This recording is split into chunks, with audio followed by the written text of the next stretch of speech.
আমি জনামতে ঐতিহ্যমণ্ডিত শ্ৰী শ্ৰী দক্ষিণপাট সত্ৰতে মাজুলীত প্ৰথম কংক্ৰিটৰ ঘৰ যিটো আহোম যুগতে নিৰ্মাণ হৈছিল চন্দ্ৰবালা আইদেউৰ দিনত এই ভাগ ঘৰ আমাৰ দক্ষিণপাট সত্ৰতে অৱস্থিত হৈ আছে বৰ্তমান।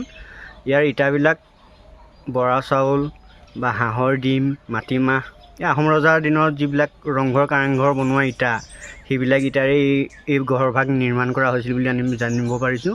এই ভাগৰ বয়স বৰ্তমান 250 বছৰৰ অধিক, কিন্তু এতিয়া বৰ্তমান ঘৰভাগ যথেষ্ট বেয়া হৈছে। আমাৰ সত্ৰৰ ফালৰ পৰা টিঙৰ বেৰা দি ৰাখি থোৱা হৈছে, ভিতৰৰ ইটাখিনি আঠাটো সম্ভৱ নাইকিয়া হৈছে, সেইটো কাৰণে খহি যাব ধৰিছে। সত্ৰৰ সত্ৰাধিকাৰ পুৰুষে বৰ্তমান তাক অকণমান প্ৰতিপালকৈ ৰাখিছে। যদি চৰকাৰৰ ফালৰ পৰা ঘৰটো সংৰক্ষণৰ ব্যৱস্থা কৰা হয় তেতিয়াহ'লে এটা ভাল সম্পত্তি থাকি যাব বুলি আমি আশাবাদী।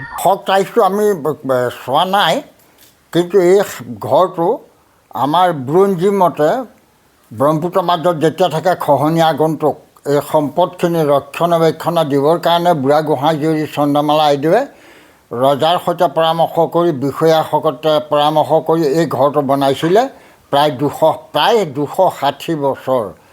তেতিয়াই খহনীয়া লাগোতেই সম্পদবোৰ ইয়াত আনি পেলাই সুৰক্ষিত কৰি ৰাখিছিলে। সেইকাৰণে সম্পদবিলাক আমাৰ আন সত্ৰতকৈ প্ৰায় বেছি আছে বুলি পেলাই আমি ক'ব পাৰোঁ। সেইকাৰণে বস্তুটো সুৰক্ষিত হৈ আছিলে। সেইটো যদি আগন্তুক নহ'লহেঁতেন ব্ৰহ্মপুত্ৰত হয়তো এইখিনি জাহ গ'লহেঁতেন। আমি এই বস্তুখিনিকে চানেকিখিনি দেখুৱাই অসমীয়াৰ জাতিটোৰ ঐতিহ্যৰ গৌৰৱটো আনিবলৈ আমি সক্ষম নহ'লোহেঁতেন।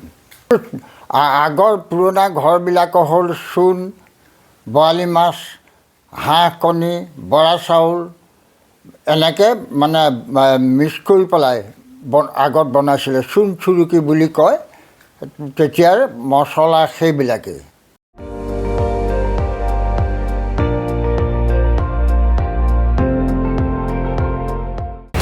আপুনি চাই আছে ND24, সৰ্বশ্ৰেষ্ঠ নহয় সৰ্বোত্তমৰ দৌৰ।